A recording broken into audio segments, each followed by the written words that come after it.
Indian ഇന്ധന വിപണിയിൽ ethanol ചേർത്ത പെട്രോളിന്റെ ഉപയോഗം വ്യാപകമായതോടെ വലിയൊരു വിഭാഗം വാഹന ഉടമകൾക്കിടയിലും ഉയർന്നുവരുന്ന പ്രധാന ആശങ്കയാണ് വാഹനങ്ങളുടെ സുരക്ഷിതത്വം.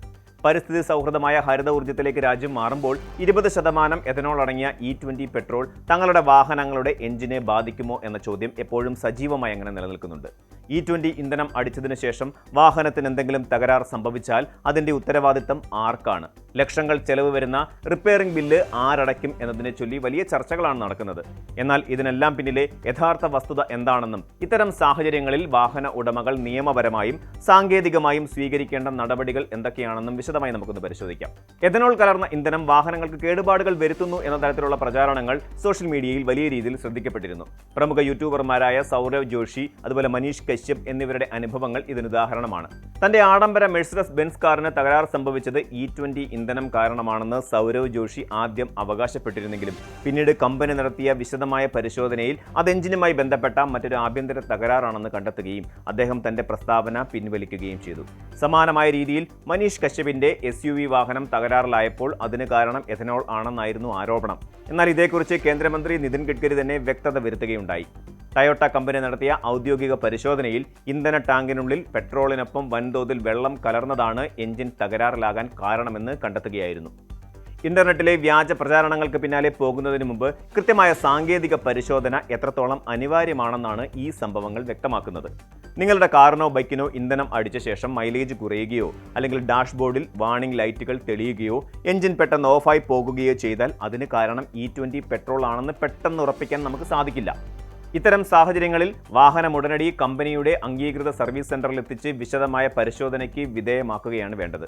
വാഹനം കൃത്യമായി മെയിൻ്റനൻസ് ചെയ്യാത്തതുകൊണ്ടോ മറ്റ് മെക്കാനിക്കൽ തകരാറുകൾ മൂലമോ അതോ ഇന്ധനത്തിന്റെ ഗുണനിലവാരക്കുറവോ കൊണ്ടോ ആണോ പ്രശ്നമുണ്ടായതെന്ന് കൃത്യമായി കണ്ടെത്താൻ വിദഗ്ധമായ മെക്കാനിക്കുകൾക്ക് മാത്രമേ സാധിക്കൂ. ഈ പരിശോധനാ റിപ്പോർട്ടിന്റെ അടിസ്ഥാനത്തിൽ മാത്രമേ തകരാറിന്റെ യഥാർത്ഥ കാരണം എന്താണെന്ന് നിയമപരമായി സ്ഥാപിക്കാൻ വാഹന ഉടമയ്ക്ക് സാധിക്കുകയുള്ളൂ. സാങ്കേതിക പരിശോധനയിലൂടെ തകരാറിന്റെ കാരണം വ്യക്തമായാൽ മാത്രമേ അതിന്റെ സാമ്പത്തിക ബാധ്യത ആർക്കാണെന്ന് നിശ്ചയിക്കാൻ കഴിയൂ. വാഹനത്തിനുണ്ടായ പ്രശ്നം നിർമ്മാണത്തിലെ തകരാറ്, അതായത് മാനുഫാക്ചറിംഗ് ഡിഫക്റ്റ് മൂലമാണെന്ന് തെളിഞ്ഞാൽ വാഹനത്തിന്റെ വാറണ്ടി വ്യവസ്ഥകൾക്ക് വിധേയമായി നിർമ്മാതാക്കൾ തന്നെ സൗജന്യമായി അത് നന്നാക്കി നൽകാൻ ബാധ്യസ്ഥരാണ്. അതേസമയം ഇന്ധനത്തിൽ വെള്ളമോ മറ്റനാവശ്യ കെമിക്കലുകളോ കലർന്നത് മൂലമാണ് എഞ്ചിൻ തകരാറിലായതെന്ന് വ്യക്തമായാൽ അതിന്റെ പൂർണ്ണ ഉത്തരവാദിത്തം ഇന്ധനം നൽകിയ പെട്രോൾ പമ്പ് ഉടമയ്ക്കോ വിതരണ കമ്പനിക്കോ ആയിരിക്കും.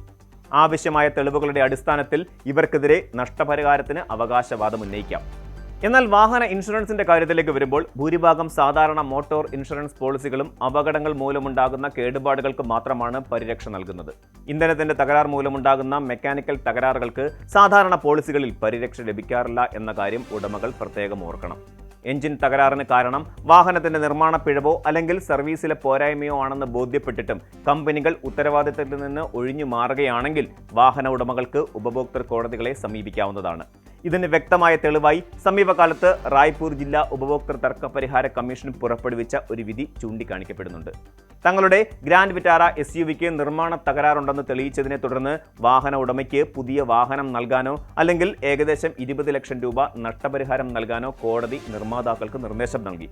ഉപഭോക്താക്കളുടെ അവകാശങ്ങൾ സംരക്ഷിക്കുന്നതിൽ കോടതികൾ കാണിക്കുന്ന ഇത്തരം ജാഗ്രത പ്രവാസികൾ ഉൾപ്പെടെയുള്ള എല്ലാ വാഹന ഉടമകൾക്കും വലിയൊരു നിയമപരമായ സുരക്ഷയാണ് നൽകുന്നത്. E20 ഇന്ധനത്തെക്കുറിച്ച് രാജ്യത്ത് നിലനിൽക്കുന്ന ആശങ്കകൾ അടിസ്ഥാനരഹിതമാണെന്നാണ് കേന്ദ്ര സർക്കാരിന്റെ ഔദ്യോഗിക വിശദീകരണം. വിപണിയിൽ ഇറക്കുന്നതിന് മുൻപ് ഈ ഇന്ധനം കടുത്ത സാങ്കേതിക പരിശോധനകൾക്ക് വിധേയമാക്കിയിട്ടുണ്ടെന്നും എഞ്ചിനുകൾക്ക് വ്യാപകമായ കേടുപാടുകൾ വരുത്തുന്നതായി ഒരിടത്തും കണ്ടെത്തിയിട്ടില്ലെന്നും സർക്കാർ വ്യക്തമാക്കുന്നുണ്ട്.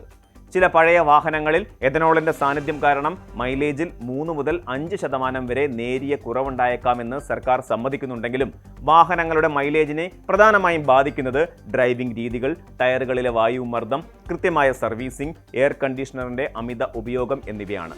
അതിനാൽ ഇന്ധനത്തെ മാത്രം കുറ്റപ്പെടുത്തുന്നതിന് പകരം വാഹനങ്ങൾ കൃത്യമായ ഇടവേളകളിൽ അറ്റകുറ്റപ്പണികൾ നടത്തി സൂക്ഷിക്കുകയും വിശ്വസനീയമായ പെട്രോൾ പമ്പുകളിൽ നിന്ന് മാത്രം ഇന്ധനം നിറയ്ക്കാൻ ശ്രദ്ധിക്കുകയുമാണ് വാഹന ഉടമകൾ ചെയ്യേണ്ടത്. കൂടുതൽ വാർത്തകൾക്ക് News 18 Keralam YouTube channel subscribe ചെയ്യുക.